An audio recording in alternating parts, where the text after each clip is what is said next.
Debt is the thief of the future. Duncan Bannatyne. A short sentence but like a wake-up call in a world spinning with consumption, borrowing, and financial pressure. That sentence is not only a warning but also guidance. If you do not control money, then it will control your life, every choice, every sleep, and every unfinished dream. The book How to Get Rich is the journey of Duncan himself. A boy who once delivered newspapers living in a poor working-class neighborhood in Glasgow, becoming a millionaire entrepreneur. He did not study finance at a prestigious university, was not born into wealth, but he learned how to make money work for him instead of spending his whole life working for money. With a frank, approachable tone and many real examples, Duncan does not teach you to get rich overnight. He leads you into the world of personal finance, like a trustworthy friend who once stumbled, once lost everything, but stood up again and built his career on the most solid foundation, understanding money and mastering it. How to Get Rich is not a book shouting about getting rich like many others. It does not paint illusions of success, but brings you face to face with simple truths hidden in modern life. We spend too much, save too little, and rarely make plans. Duncan does not talk about glittering wealth, he talks about freedom. Freedom to take a rest day if tired, to refuse a job you do not like. To be with your loved ones without worrying about every bill. This book does not bring you to the destination, but it will give you the financial map of life. From the first step until the moment you can confidently say, I live the way I choose, not the way circumstances force me. If you have ever been tired with the question, where does my money go every month? Or will I ever escape living on salary? Then this book is for you. Buy the original copy of How to Get Rich. Invest wisely in finance to truly experience every page, every story, every plan that Duncan shares from his own life. And if you find this content useful, don't forget to subscribe to the YouTube channel, to watch more summaries that are practical, inspiring, and more realistic about personal finance, investment, and self-development. Because a good book may not change your whole world, but it will surely change the way you look at the world. And now, let's go into each part of the chapters. In a small house in the suburbs of Glasgow, a boy named Duncan once craved to tears just because of an ice cream. When the ice cream truck passed by, his father coldly said, "We are poor, you cannot have it." At that time Duncan did not understand why he had no money, but later he understood that it was the first lesson, harsh but absolutely accurate. Money is not simply material, but the power of choice. For Duncan, money is not the destination. It is a tool, like a hammer in the hand of a carpenter. It is useless if you do not know how to use it, and it can bring tremendous power if you know how to swing it at the right time and place. The journey of understanding money begins with a surprising discovery. The £5 note in his hand is not real money, it is only a promise, a written promise. I promise to pay the bearer of this note the sum of £5. A promise without gold, without diamonds, without anything. Money only has value because we believe in its value. And when trust is shaken, as the 2008 financial crisis once swept across the globe, every promise becomes meaningless. But Duncan did not accept to sit still. He began to learn how to use money as leverage, like water pushing a mill, like electricity running through a copper wire, invisible but carrying enormous power. When you understand the flow of money, who creates it, who controls it, who benefits from it, you will no longer be a victim of complicated financial systems. He tells an interesting story. A £5 note Duncan pays for his morning coffee will then be used by the shop owner to buy vegetables. The vegetable seller then uses it to top up his phone, and it comes back into Duncan's hands at some point without him knowing. Money does not die, it circulates endlessly. And each time it passes through someone's hands, it creates an opportunity, a choice, a small power. But stopping there is not enough. He pushes the story to a higher climax. He makes a statement that seems paradoxical. Money is not for dreaming, money is for thinking. He is not talking about dreaming of villas, supercars, or winning the lottery. He wants the reader to pause and really think about how much money they have, how much they need, how they spend, and how to turn money from something that evaporates into a tool that creates the future, he says that many people do not know how much they have in their accounts, how much they spend each month, and whether they are drowning in debt. Not because they are stupid, but because they are afraid to look directly into their wallets, afraid to see the red numbers. But this very avoidance keeps them stuck forever. Then he leads the reader to an important turning point: make a budget, not a complicated spreadsheet, but a simple map of income and expenses. He recalls the first time he made a budget, writing it by hand with a pencil, recording every penny he spent on newspapers, coffee, or train tickets. The results shocked him. The morning cappuccinos had consumed more than £400 a year, enough to buy a vacation. Then he pulls the reader into another twist. Not every pound has the same value. He says some pounds are worth more than others. He tells about 2 jobs. One pays £1,000 but takes 5 days to complete. One pays £500 but is finished in 1 day. Which one to choose? He answers, it depends. If you have time, choose the easier one. If you are unemployed, choose the one with more money. Money does not only have monetary value, it also has emotional value, time value, convenience value, and reputation value. And from here, Duncan reveals the secret behind every transaction. Always ask yourself, what does the other person gain from this? When you buy a car, the seller gets a commission. When you sign an insurance contract, the agent may get a bonus. And this changes everything. You are no longer passively waiting. You can negotiate, bargain, and turn the situation around if you know that. Then he presents a series of strategies for organizing personal finances, as if dealing cards in a poker game where you already know your opponent's hand. He shows how to record weekly expenses, how to use online bank accounts to track cash flow, how to gather all payments into a single day of the month, to avoid the illusion of still having money. Each small tip, seemingly simple, but gradually forming a financial control system that is extremely powerful. But perhaps the best point in the first chapter is the way Duncan brings to life the concept of the economic cycle and the personal cycle. He tells a story like a fisherman. When the lake is full of fish, people flock there, then fish run out, people leave, then fish return, and the cycle begins again. Similarly, the economy booms and then declines. If you do not recognize that cycle, you will invest when prices are high, run away when prices are low, and remain poor forever. The personal cycle is more subtle. At age 20, you have time but no money. At age 40, you have money but fewer opportunities. Understanding where you are in that cycle, you will know when to accept risks, when to defend, and when to take profit in your own life. And to conclude this part, Duncan returns to where he began, a newspaper delivery boy. Dreaming one day of buying a bicycle, not to play, but to work more shifts. That boy did not dream of becoming a millionaire. That boy simply thought, how can I stop money from controlling me? That is also the question the whole book wants readers to remember. Have you ever noticed one thing? Truly rich people never talk much about money. They do not boast about how much their car costs, but they talk about the value of decisions. Duncan realized this after decades of struggling with money. Money does not speak, but it shows, and the one who understands money is the one who stays silent yet in control. He says many people keep complaining, I'm not good at finance, as if it were some innate trait. But no, he says it is a skill, like learning to cook or learning to ride a bicycle. You don't need to be a genius. You just need to dare to start, and the first thing you need to learn is not investing, not stocks, but financial thinking. Imagine you are standing in front of a mirror.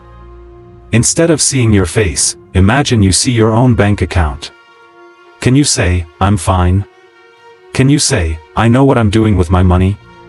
If not, then this is exactly the moment you begin. Duncan suggests a simple but haunting method. Answer 4 questions once a week. How much money do you have in your bank account today? How much do you spend each month? Are you earning enough to cover everything? If not, which expenses can you cut, or where can you earn more?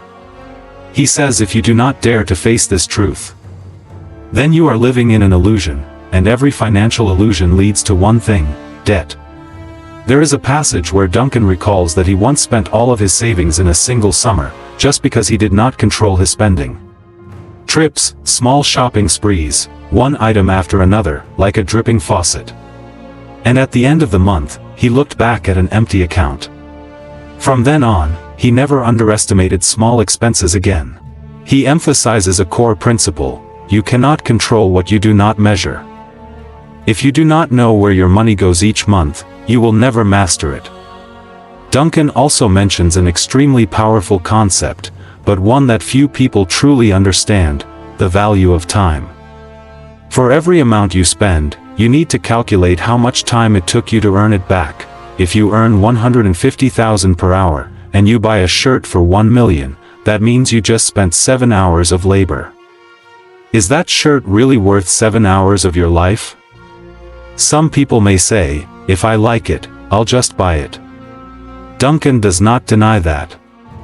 But he warns that if you do not know your limits, preferences will become a prison. Spending without strategy is the fastest way to become a slave to your own paycheck. Then he moves on to a more subtle concept: the ratio of intangible value. That is the feeling you get when you spend money. Sometimes a dinner costing $300,000 can bring more happiness than a luxury item worth $3 million. Money is not just a number, it is an experience. Understanding this, you will begin to spend according to value rather than price. And in a very impressive story, Duncan describes the morning he walked into a car showroom. He intended to buy a mid-range car, but the salesperson tried to upsell him a car twice as expensive, with many premium features.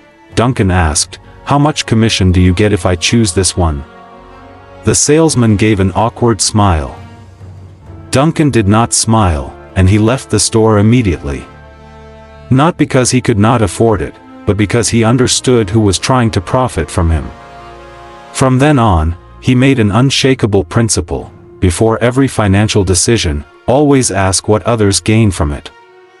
He explains that every financial service, banks, insurance, brokerage, has a mechanism to profit from you.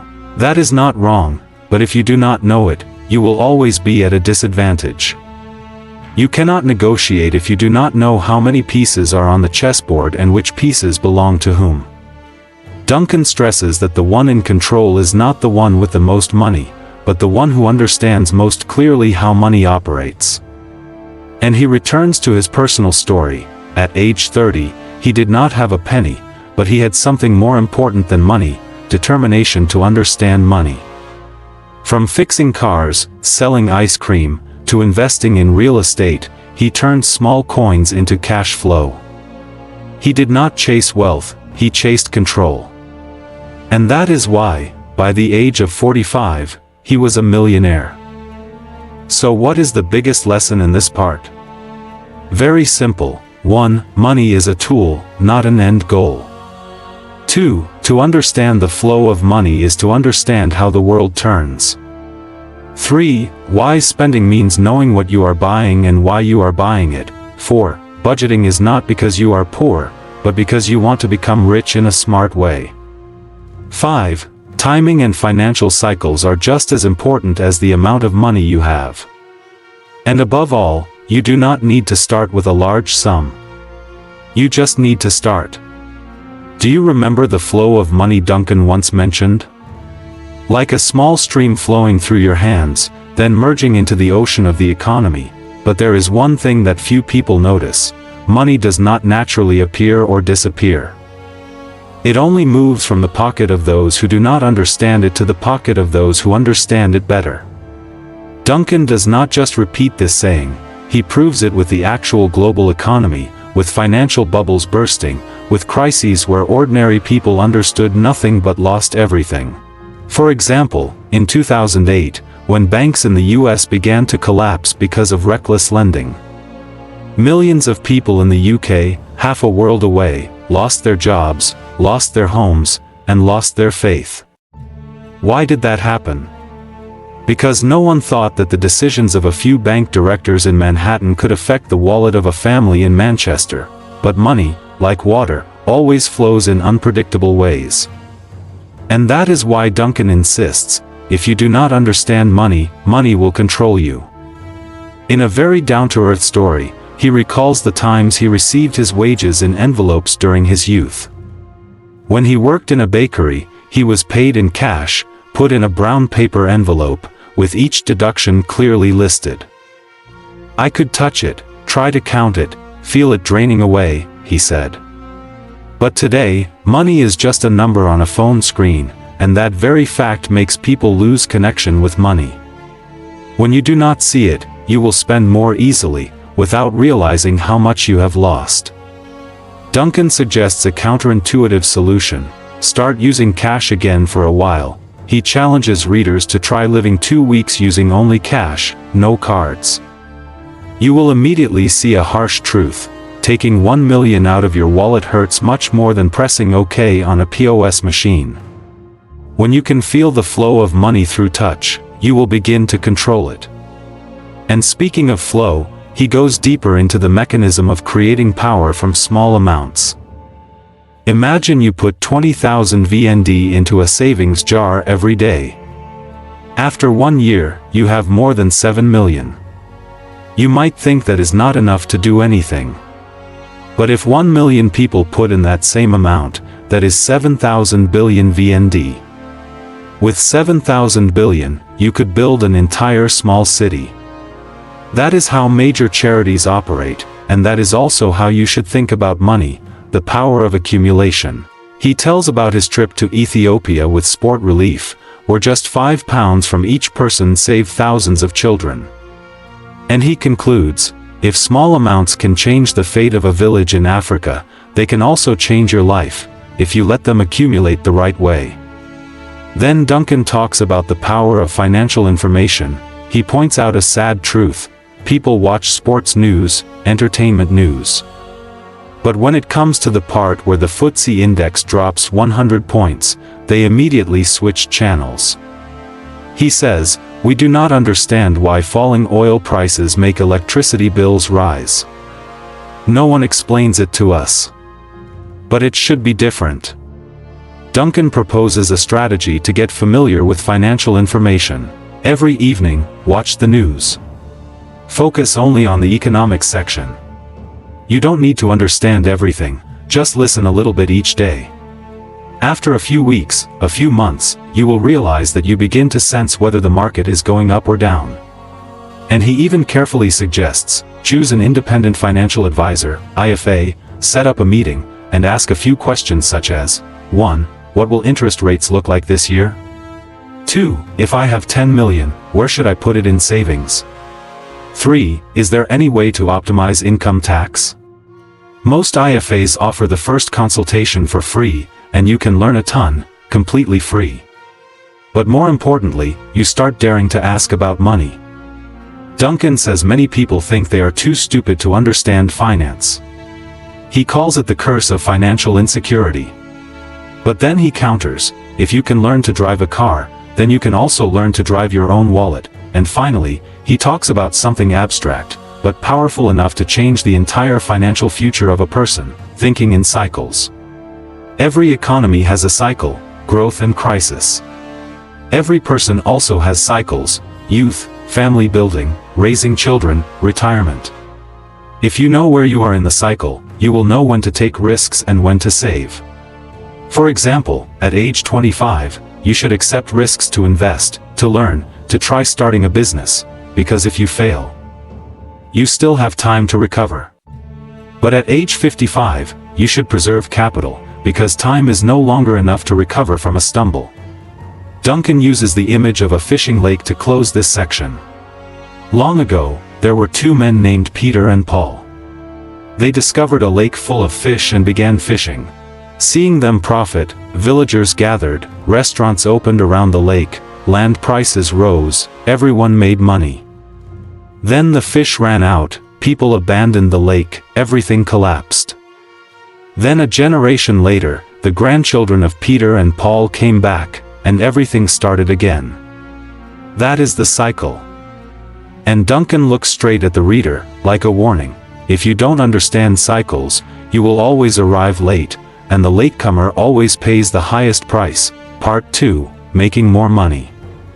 One gloomy afternoon in Scotland, a teenage Duncan pedaled his bike through cold rainy streets, holding a bundle of soaking newspapers, with only one thought in his head: how to deliver faster. How to earn more.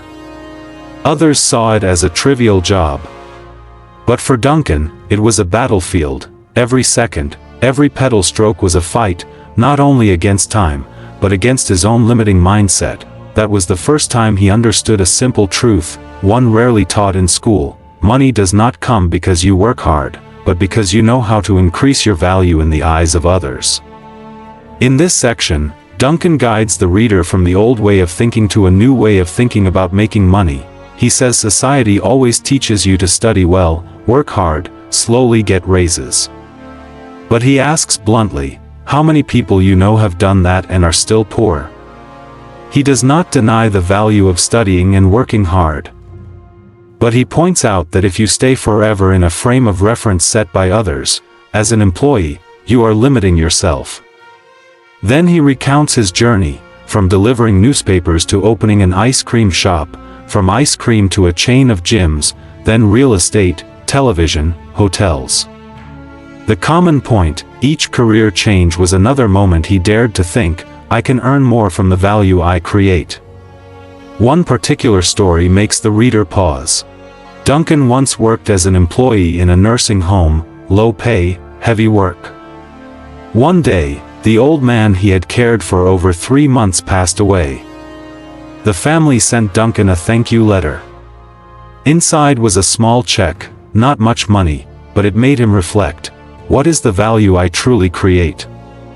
Is it just changing diapers and feeding, or is it restoring dignity to a human being at the end of life?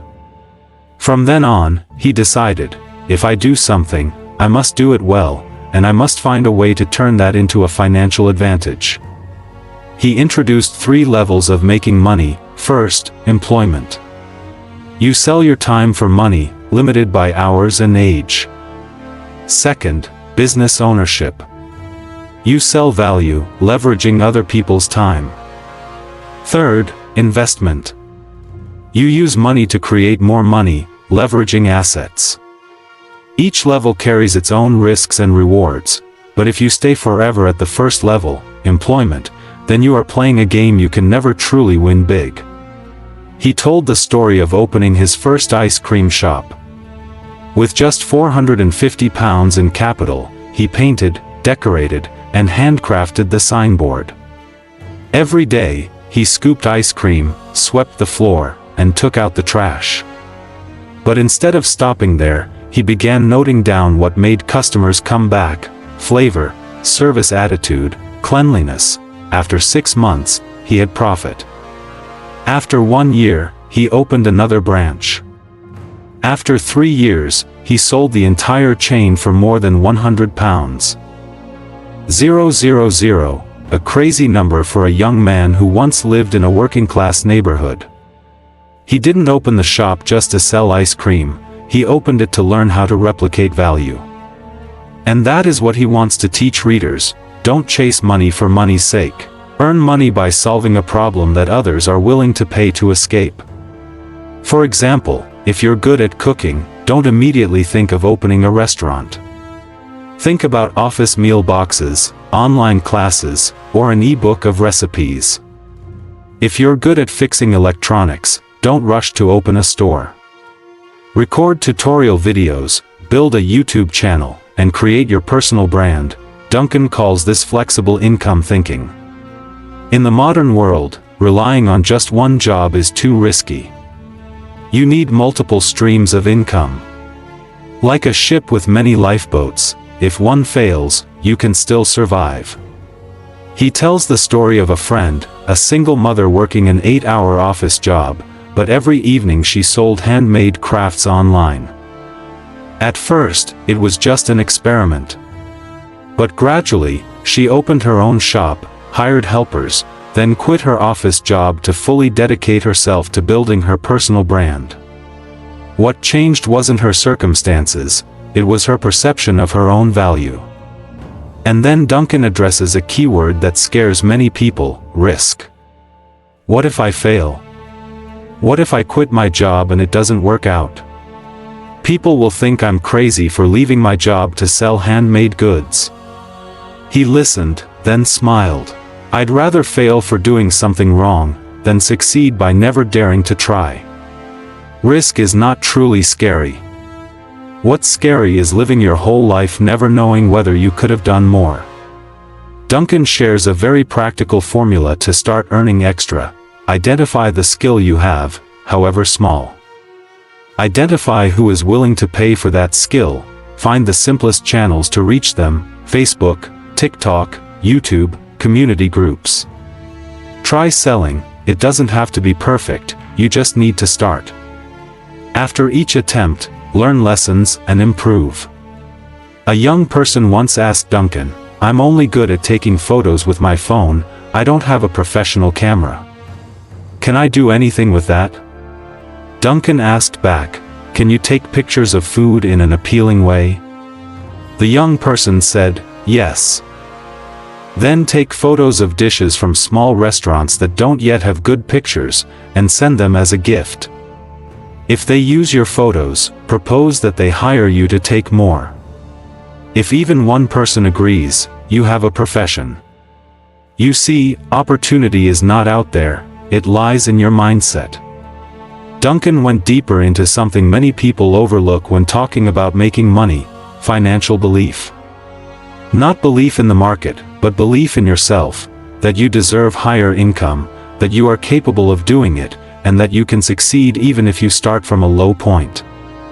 He told the story of a man who once worked a manual labor job in a factory. Each month, he got his paycheck, paid his bills, and had nothing left.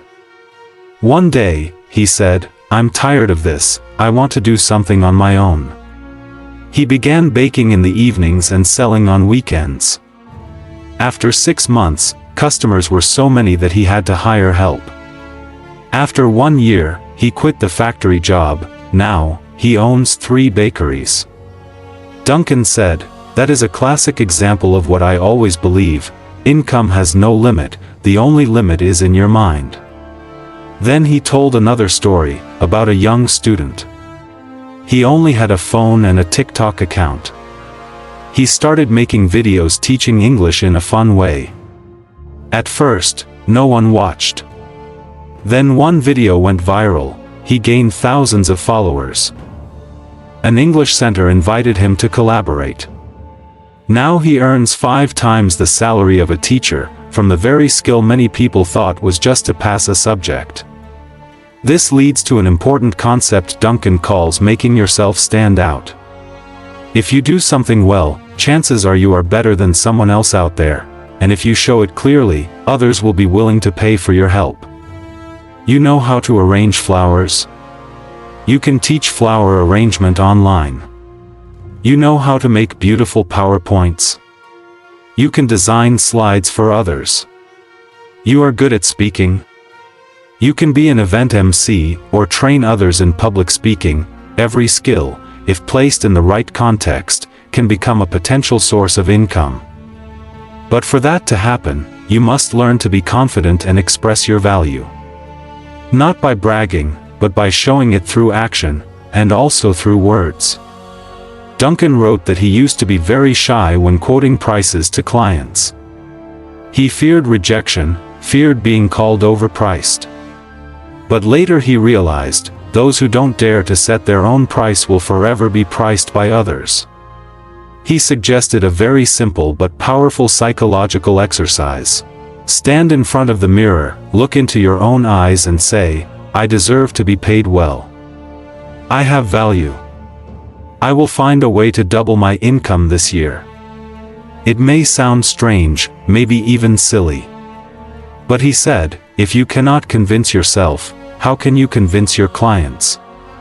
Then he led the readers to a very practical chapter, specific paths to earn extra income for busy people. He listed very clearly, online selling, choose a product you truly understand, target a group of people you know well. Renting out assets, if you have a spare room, an unused car, or even idle machines, you can rent them out. Freelance writing, from blogs to translation. Many jobs can be done remotely, with flexibility. Tutoring or coaching. If you are skilled at something, you can absolutely earn extra by teaching others online or in person. Small investments, fund certificates, stocks, gold, bonds, as long as you study carefully, not investing based on emotion or trends. But he also warned, don't make yourself a slave to earning money. Every decision to earn extra should be based on the energy you still have, the time available, and your level of interest. If you hate selling, don't force yourself into online sales. If you love writing, start with a blog, not video. The core is not to chase money, but to choose the right path where money can naturally come to you. And finally, in this section, Duncan closed with a concept that feels like an awakening for the reader. Money does not come to perfectionists, money comes to those who start. He shared how he once hesitated for 3 months before opening his first ice cream shop. He didn't have enough capital, no experience, didn't know the law. But then he told himself, if not now, then when? And that was true. He started wrong, corrected, learned, and kept moving. And now he is a millionaire. You can start with 100,000 dong, with just a phone, with a few spare hours a week. You don't need a degree in economics, you don't need rich parents, you don't need anyone to support you. You only need one decision, to start today. Part 3, Spending. Duncan began this section with something that may sound overly simple, but it is the key that has helped many people escape debt and live a more comfortable life. Look directly at how you spend money. He did not mean cutting expenses to the point of living in hardship.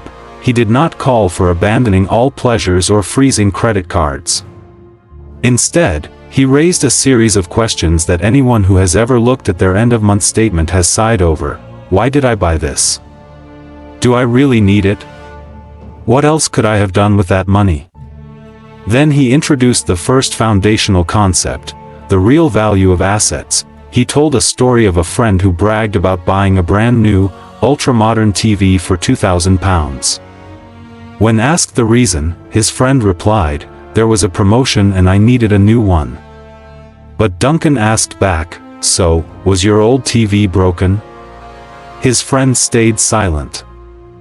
This is the common mistake, we confuse needs with wants.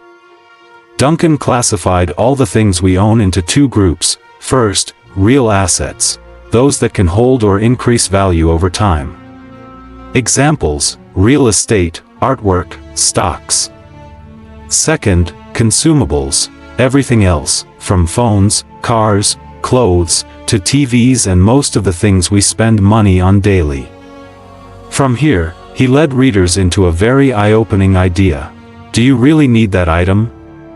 He suggested that the next time you want to buy something expensive, write it down on a wish list. Don't buy immediately. Leave it there for 30 days. After a month, if you still feel it's necessary, then buy.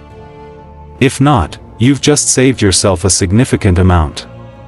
He called this the emotional financial buffer, a safeguard that helps you avoid impulsive decisions. In a survey Duncan cited, more than 70% of respondents admitted they had bought something just to feel better after a bad day. The problem is, that purchase did not solve anything, it only made their wallet thinner. Next, he moved on to a sharper question: how much is this item really worth? Duncan shared a story about buying a sofa. The store listed the original price at £2,000, discounted to £1,200 for today only. The salesperson pushed him to decide quickly. Instead of rushing, he went home and researched carefully. It turned out that sofa was regularly sold for £1,200. The discount was just a marketing trick. He learned the lesson: value doesn't lie in the listed price, but in the amount you are truly willing to pay, after understanding what it brings you. And more importantly, the value of an item isn't only measured in money, but also in time and utility.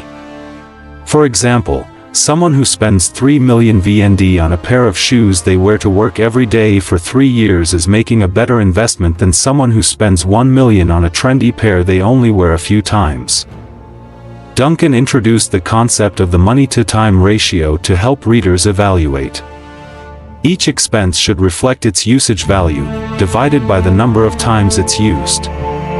Then he moved on to the next chapter, controlling spending. This was an extremely practical chapter, not cliché, not empty theory. He gave a set of concrete strategies. Record every single expense, whether it's a cup of coffee or a bus ticket. Group spending into categories: essentials, comforts, luxuries. Set weekly budget limits, e.g., 1 million VND for dining out, 500K for entertainment, and most importantly, do not overspend. Once the budget runs out, stop. Duncan advised spending 15 minutes each week reviewing your expenses. You'll be surprised to see purchases you don't even remember making. He shared how once he checked his account and found he was paying £50 a month for a TV subscription he hadn't watched in ages. A small amount, but over a year that's £600, enough for a week's vacation in Europe. He called this financial leakage, small, seemingly harmless expenses that gradually drain your wallet, in the lifetime spending chapter. Duncan shifted to a big picture view. Spending changes across the different stages of life. He drew the spending curve of an average person, in their 20s, spending little, living simply, but with low income. In their 30s and 40s, starting a family, buying a house, raising children, expenses skyrocket. By their 50s, when the kids grow up and the mortgage is paid off, spending decreases. From age 60 onwards, if you plan well, you can live comfortably with lower expenses. By knowing in advance the money-burning stages, you can prepare early and avoid debt or financial exhaustion.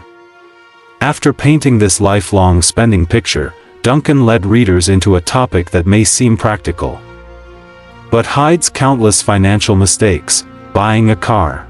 The chapter "The Best Way to Buy a Car" is not just a guide to choosing transportation, it's a textbook lesson for modern people overspending beyond their needs, and why we should be cautious with decisions that seem so normal. Duncan began with an uncomfortable truth: a brand new car loses 20% of its value the moment it leaves the showroom, and in the first 3 years it may lose up to 50%. So why do millions still buy new cars every year? His answer was simple: feelings, image, the sense of upgrading one's status.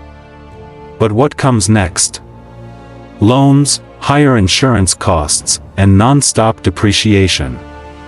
He told the story of a friend who, at just 28, decided to take out a bank loan to buy a new Mercedes. He said it was a reward for his hard work. Duncan didn't argue. But a few years later, when the car was old, its resale value was less than half. The friend still had debt, and he began to realize he was chasing an image of himself rather than living within his financial reality. From there, Duncan suggested a very simple formula for buying a car. 1. Define the maximum budget you can spend, not based on your income, but on your overall financial goals. 2. Choose a car that serves your needs, not to impress others, but to travel efficiently. 3. Consider buying a high-quality used car, because financially that's the smartest choice, and if you absolutely must borrow to buy a car, make sure that loan does not exceed 15% of your total monthly income. If it does, step back, pause, and find another option. Then Duncan moved to a final but equally important topic in the spending section: payment methods, cash, credit card, bank transfer, installment plans. These are not just technical actions, they directly affect spending psychology.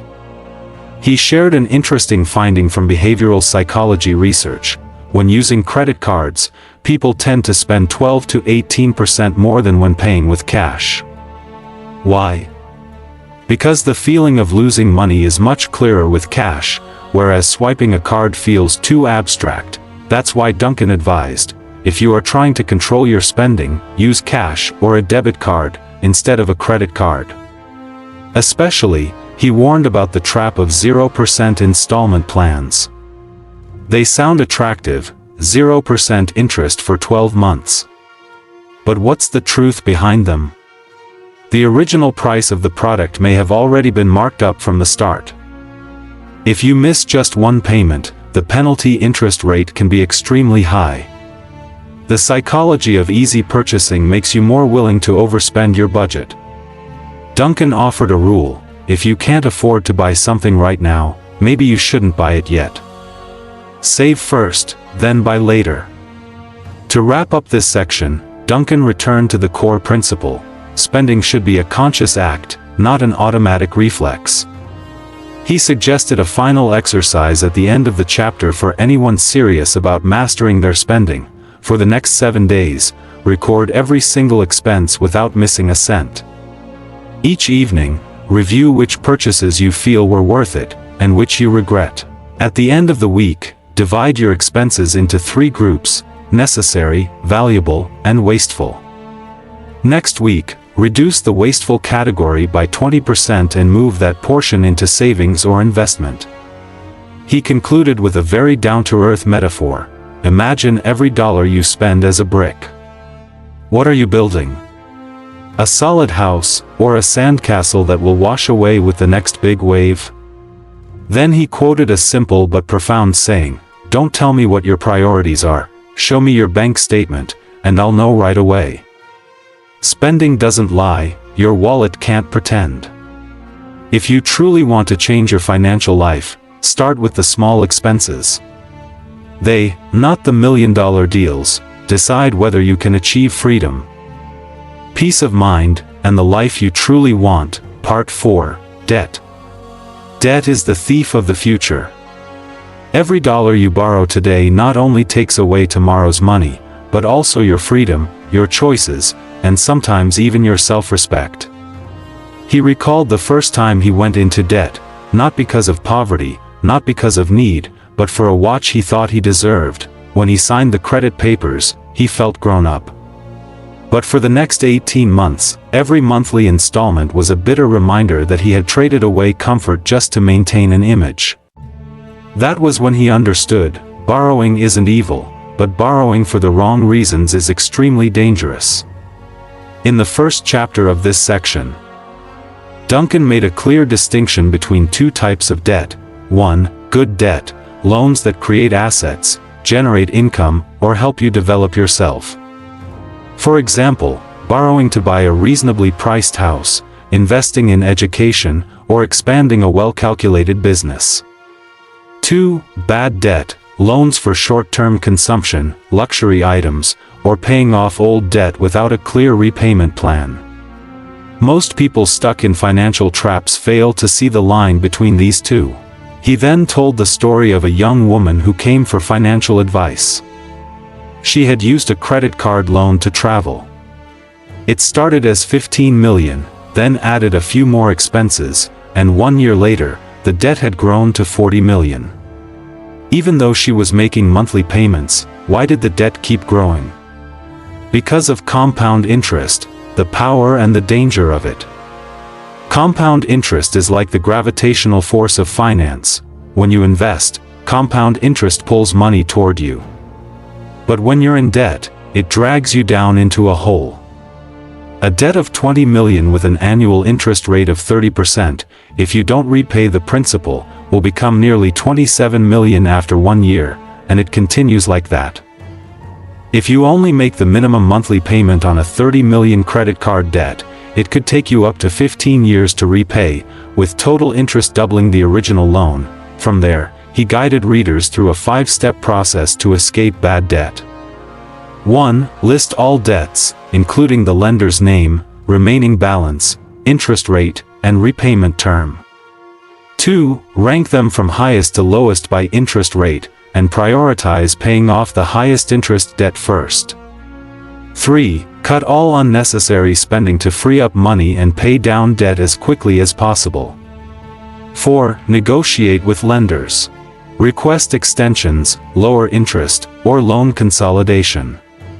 5. Never take on new loans before clearing the old ones. Duncan emphasized that repaying debt is the first true test of financial maturity. If you avoid it, you will never take control of your life. Then he discussed a type of debt many people consider normal, but is actually a trap: installment purchases. He told the story of a young couple living comfortably with a monthly income of $25 million. But they were paying installments: $1 million for a phone, $1.5 million for a refrigerator, $2 million for a motorbike, $3 million for a wedding loan, $2 million for a credit card, altogether $9.5 million just to service debts, not to mention other expenses.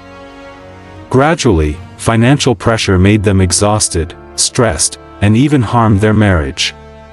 He did not say installment plans are inherently bad, but advised they should only be used for essential items, and only when absolutely necessary, with a clear financial plan. After that, he moved on to home loans, something many consider good debt, but which can easily become a crushing burden. Duncan advised, before deciding to take out a mortgage, ask yourself, will the monthly payment exceed 35% of your income?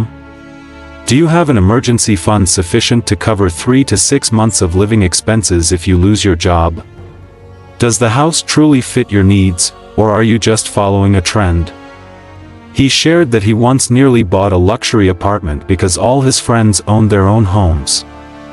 But after many sleepless nights calculating installments, interest, and living costs, he walked away, and he didn't regret it. 3 years later, the apartment price dropped as the market slumped.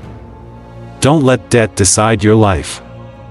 Debt is a tool. If used correctly, it can help you build assets, expand a business, and create cash flow. But if used incorrectly, it will turn you into a debtor to a dream you are not yet ready to pursue. And in the final chapter of this section, he shared a golden rule: live within your means, not according to other people's expectations. You don't need to buy a car just because someone your age did. You don't need a lavish wedding just to keep up with friends. You don't need to borrow for a house bigger than your capacity, just to be called successful. True success, according to Duncan, is the ability to sleep peacefully every night without being haunted by numbers. He ended this section with a gentle yet powerful message: debt is not a sign of failure, but refusing to face it is what will drag you down. Take control of it, before it takes control of you. You may find this contradictory. Just earlier, he said debt is the thief of the future, yet now he says you should learn to leverage it. But that's exactly what makes this section profound. Duncan does not view debt through a moral lens of right or wrong, he views it as a financial tool. And like any tool, it can be a hammer, or a knife. He recalled the time when he expanded his chain of gyms. He could have waited to accumulate enough capital or sought investors, but instead he chose to borrow from the bank, with a clear repayment plan. Not because he was reckless, but because he understood the power of leverage at the right moment. And that is the next concept he introduced: leveraged debt. Leveraged debt is borrowing that allows you to multiply value, increase income or assets, and repay using the very profit generated from that loan. For example, borrowing to buy machinery for production, borrowing to renovate a house for rental, or borrowing to take a skills course that increases your income.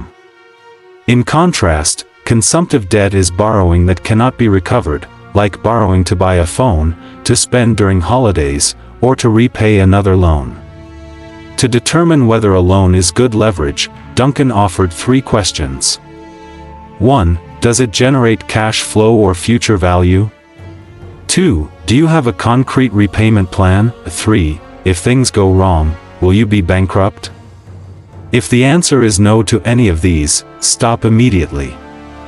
Duncan does not want you to become an extreme anti-debt advocate, but even less does he want you to become a slave to the bank.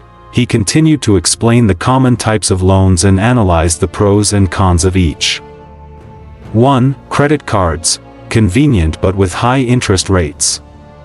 They should only be used if you are certain you can pay the full balance in the next billing cycle. Never pay only the minimum, or you will be trapped in the spiral of compound interest. 2. Personal consumer loans. Easy approval and fast processing, but usually with high interest rates and unfavorable terms for late payments. They should only be used with a clear repayment plan, and the loan amount should not exceed 20% of your annual income. 3. Secured loans, borrowing against assets like houses or land. These come with lower interest rates and longer terms, suitable for investments or projects with cash flow, but extremely risky if mismanaged, because you could lose the very asset you pledged. 4. Mortgages, the most common type. Duncan emphasized that buying a house with debt is not wrong, but you must carefully consider fixed versus variable interest rates, your repayment capacity, and hidden costs like maintenance, property taxes, and furnishing. 5. Loan sharks or black credit, absolutely avoid them. Usurious rates, shady contracts, and inhuman repayment pressure. Duncan did not use fancy words. Loan sharks are not loans. They are like tying a rope around your neck that tightens over time. He told the story of a woman who ran a small hair washing service near his neighborhood. She borrowed 20 million VND from an unregulated lending group to renovate her shop. Every week, she had to pay 1 million in interest. Her income was just enough to cover living expenses, so where did the interest payments come from? More borrowing.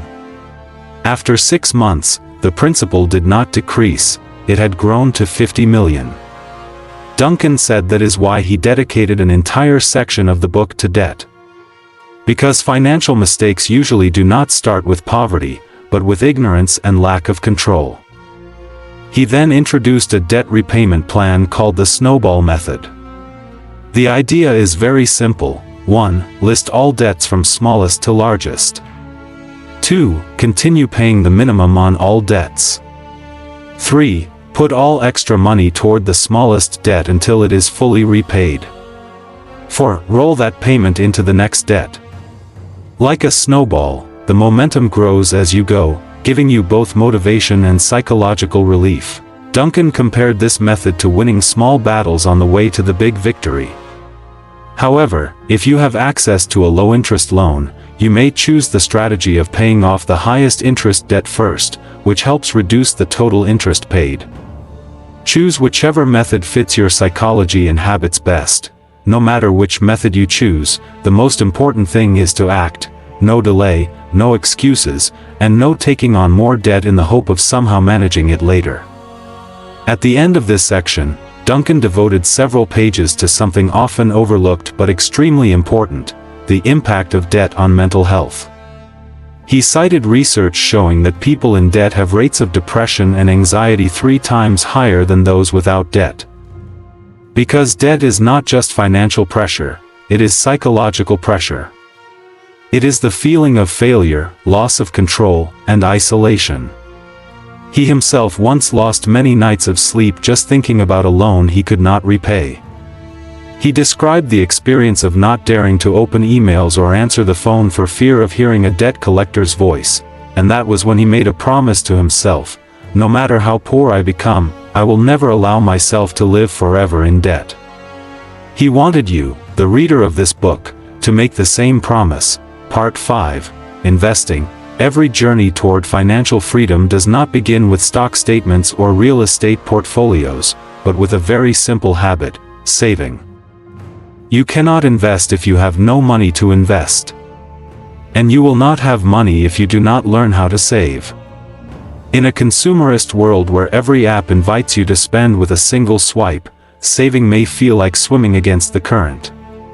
But precisely because of that, it becomes the first milestone of financial adulthood. He recalled the time when he first started his business. When he opened his first ice cream shop, his monthly profit was less than £50. But instead of using that money for an expensive dinner to celebrate, he put all of it into an envelope labeled for the second shop investment. No one had taught him that. Duncan wrote, it was simply because he wanted his future to have more choices.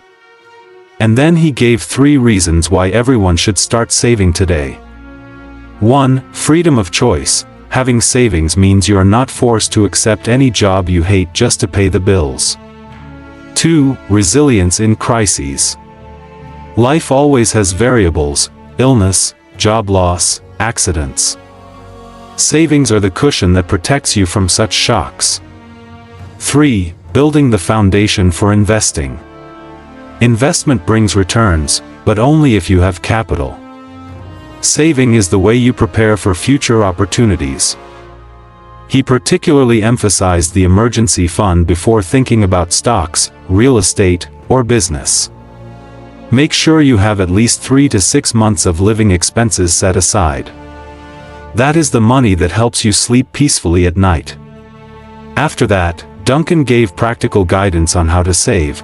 Contrary to the belief that saving means harsh self-denial, he turned it into an almost unconscious habit.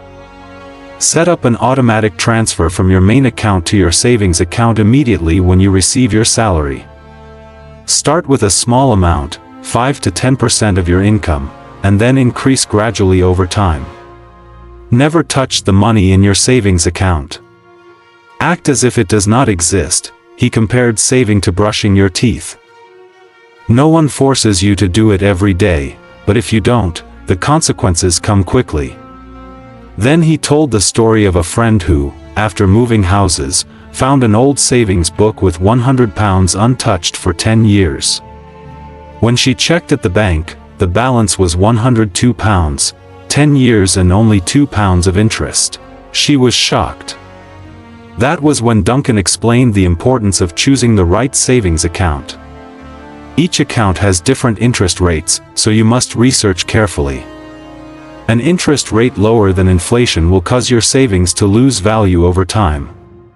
Prioritize accounts with compound interest and tax-free benefits if available.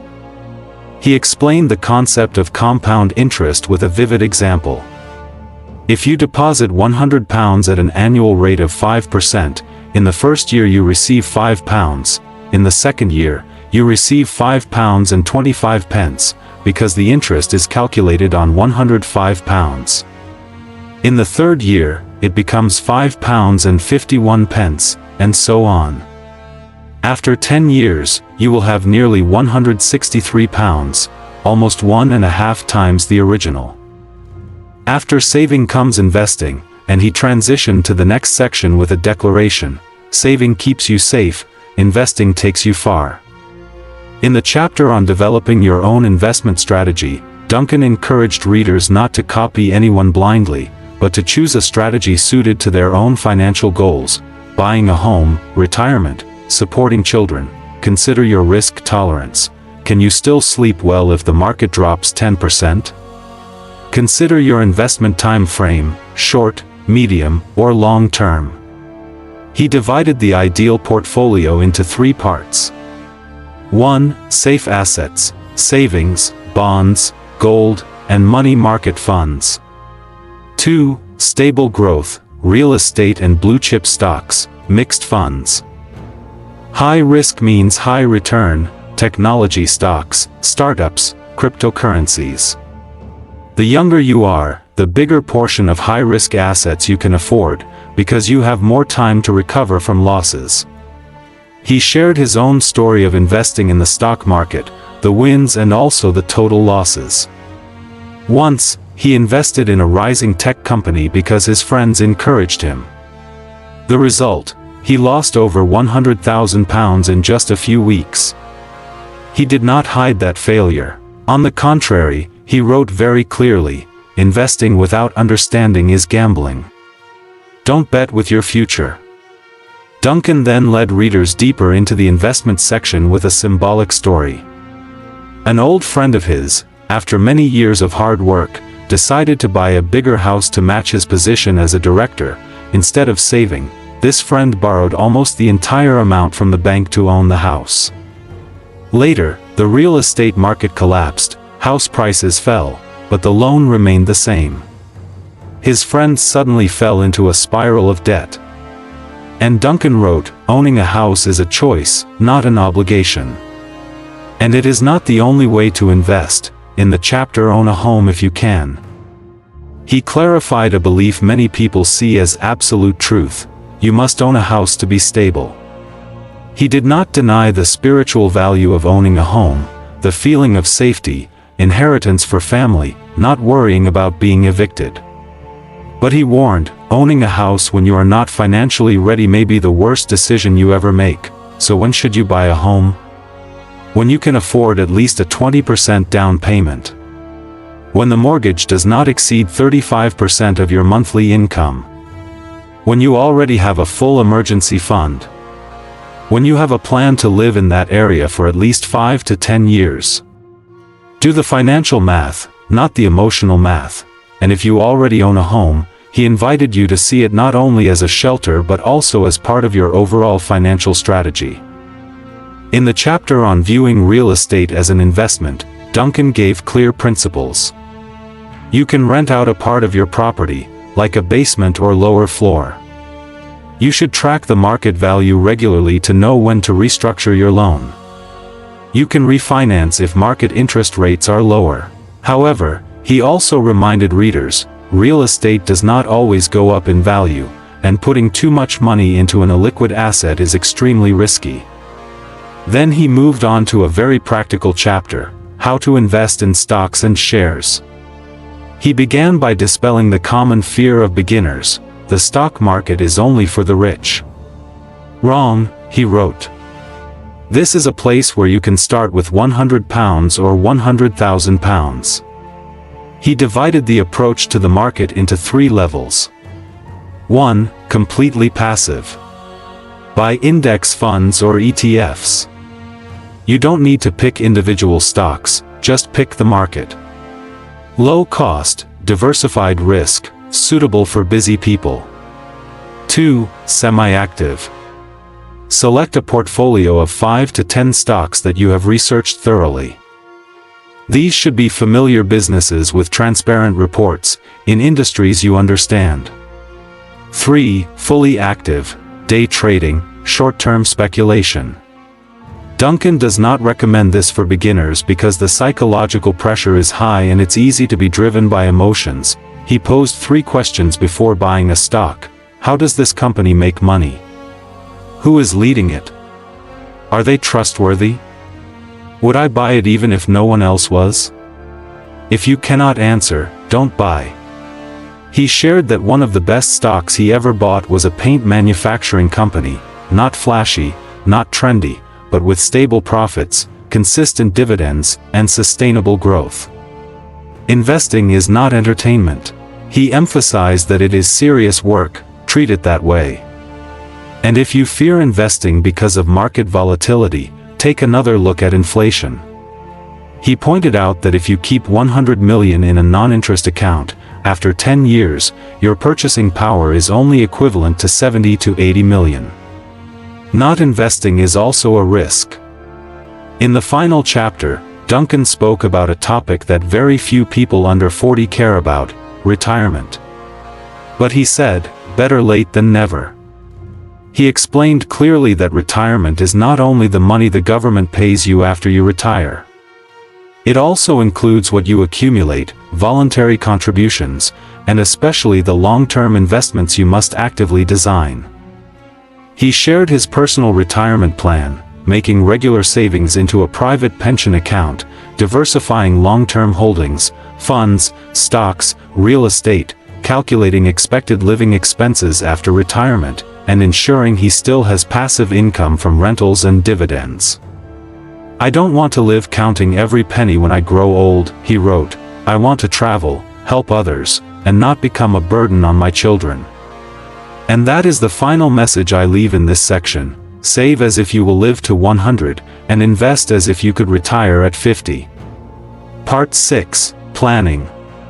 All advice about saving, investing, spending, or borrowing becomes meaningless if it is not tied to a clear financial plan. Duncan opened the final part of the book with a very ordinary image. If you plan for a wedding, a vacation, or a party, why wouldn't you plan for your entire financial life? That is exactly the goal of this section, helping you build a personal financial plan. You don't need to be an expert, you don't need to understand all the terminology. You just need to be honest with yourself. He began with a financial health check, just like a medical checkup. You must know which parts of your financial body are strong and which are weak. How much cash do you have? How much total debt? Are you spending more than you earn? Do you have an emergency fund? Are you investing? If so, what does your portfolio include? Next, he guided readers to define clear financial goals, not vague like "I want to be rich," but specific, with a timeline and a number. Buy a 1.5 billion VND apartment within the next 5 years. Accumulate 300 million for children's education in 10 years. Have 2 billion for retirement at age 55. Pay off all debts within 24 months. Travel abroad once a year with a budget of 50 million. Each goal should be written down and attached to the emotional motivation behind it. I want 2 billion for retirement because I don't want to work just to pay bills at the age of 60.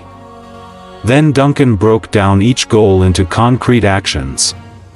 For example, the goal of saving 300 million in 5 years, plan to set aside 5 million every month into a savings account, reinvest the interest if any, increase the saving amount by 500,000 each year, and avoid unnecessary spending during holidays and festivals.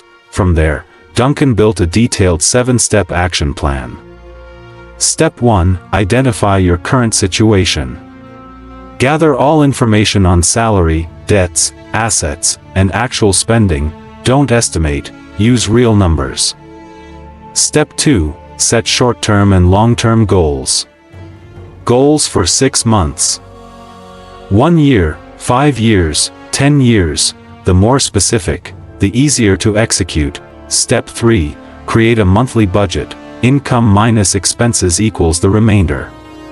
If there's nothing left, or worse, a deficit, you need to cut expenses or increase income. Duncan emphasized that a budget is a map, not a chain. It tells you where you are going. Step 4. Build an emergency fund of at least 3 to 6 months of living expenses, kept separately. Do not mix it with daily spending accounts. Step 5. Pay off bad debt. Apply the snowball method or pay off the highest interest debts first, clearing them one by one. Absolutely no new borrowing before the old debts are cleared. Step 6. Allocate investments with a reasonable ratio. For example, 50% in bond funds, 30% in stocks, 10% in real estate, 10% in education. Duncan did not give one universal formula. He said, choose your own formula, but never invest without one. Step 7. Review and adjust every 3 months. Look back at the plan. Have the goals changed? Has the financial situation changed? If so, update the plan to fit your real life. Duncan recalled the first time he made a financial plan at the age of 33. He wrote only 1 page. In 2 years, I want to pay off my bank loan, save 10% of my income each month, open another store, and spend 1 week a year traveling to recharge. I didn't know much about finance back then, he wrote, but I knew I didn't want to keep living with the feeling of running forever and never reaching the finish line. Don't wait until you're good enough to make a plan. Make a plan to become better. In the final part, Duncan spoke about sustainable motivation. Because no matter how perfect the plan, you still need a reason to stick to it.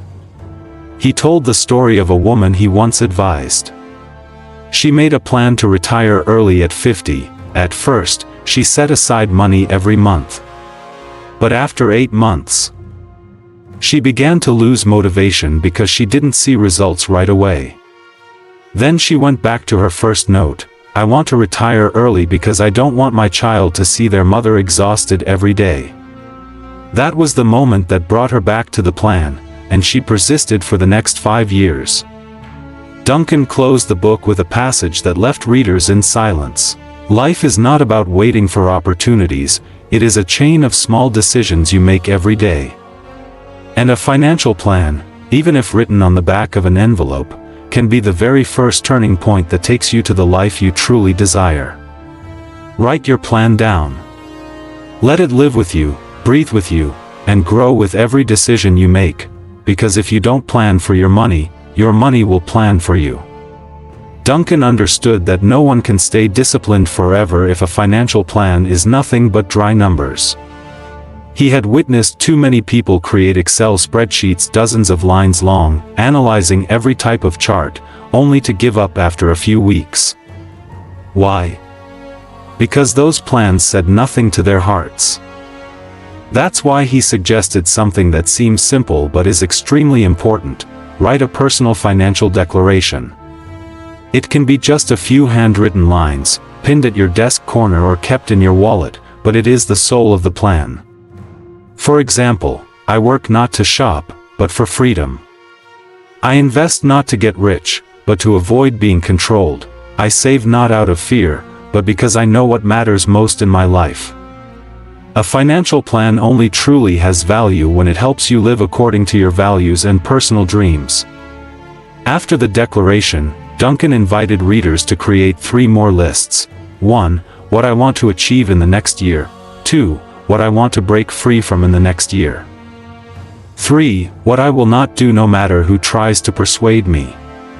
For example, achieve, save 50 million, invest in the first mutual fund, break free, clear credit card debt, not do, borrow more money to buy a new car. This is not journaling.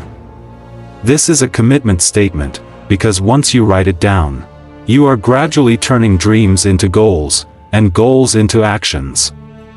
And to make these lists a reality, Duncan shared a 90-day action plan model. A time frame long enough to see results, but short enough to maintain motivation. The 90-day plan includes: Part 1, the main goal, the specific financial target you want to reach within 90 days, for example, save 15 million, pay off 1 credit card debt, begin investing in stocks. Part 2, specific weekly actions. Week 1, review all income and expenses, freeze unnecessary costs. Week 2, open a separate savings account, set up automatic transfers at the start of the month. Week 3, read a basic investment book. Week 4, choose a suitable investment fund and start small. Part 3, track and adjust. Record what was achieved each week, and where you got stuck. Adjust the plan if unexpected changes occur. Part 4, review after 90 days. What was successful? What failed? What did I learn? He said, don't treat it as a test, treat it as the first time you try living differently, and you know what? Many people have applied this 90-day plan and wrote letters of thanks to Duncan. Not because they became rich after 3 months, but because for the first time, they felt they could take control of their financial life. To maintain long-term planning, Duncan also introduced an extremely simple model, which he called the 3 jars system. The first jar is for living, 70% for daily expenses, food, housing, transportation. The second jar is for saving and investing, 20% for accumulation or long-term investments. The third jar is for enjoyment or self-development, 10% for travel, learning, or giving gifts to loved ones. If you spend every penny you have, you are living by circumstance. If you divide your money before spending, you are living by plan. To keep motivation, he suggested an easy but highly effective habit: a personal financial journal. Every week spend 5 minutes writing, where did I spend money this week? What made me happy about spending? What made me regret? What do I want to change next week? He himself kept such a journal for 2 years, and through it realized that small scattered expenses can add up to a large sum, or worse, to an uncontrolled lifestyle. And finally, Duncan closed the entire planning section with the most important truth: a financial plan is not to make you rich, but to give you freedom of choice. The freedom to take a day off if you're tired. The freedom to reject a job if it goes against your values. The freedom to spend time with the people you love. Instead of chasing after bills, he wrote, I did not write this book for you to become a millionaire. I wrote it so that you no longer feel fear every time you open your bank statement. And if one day you can stop, smile, look back and say, I lived exactly the way I chose, then your plan, no matter how small, no matter how simple, has already succeeded.